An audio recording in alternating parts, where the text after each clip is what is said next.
kiçik dəmirçi sexində işləmişəm 2022-ci ilə qədər. O müddətlərdə eşitdim ki, dövlətin belə bir layihəsi var, vətəndaşları avadanlıqlarla təmin edir. Gördüm ki, orada avadanlıqlar var mənim sahəmə uyğun. Yaxınlaşdım dost mərkəzinə, müraciət elədim. Oradan mənim sahəmi veriləcək avadanlıqları izah elədilər. 2023-cü ildə Dövlət Məşğulluq Agentliyinə müraciət elədim. Oradan mən çağırdılar, təlimlərə yönəltdilər, təlimlərdə iştirak elədim. Kursu bitirdikdən sonra avadanlıqlarla təmin olundum. Ondan sonra da özümə bir şərait qurdum, sex açdım.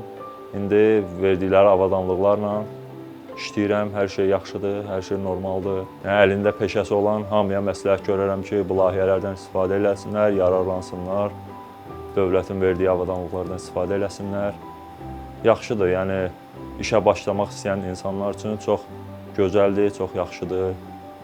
Mən yəni ki, hamıya da məsləhət görərəm ki, bu layihələrə qoşulsunlar, müraciət eləsinlər.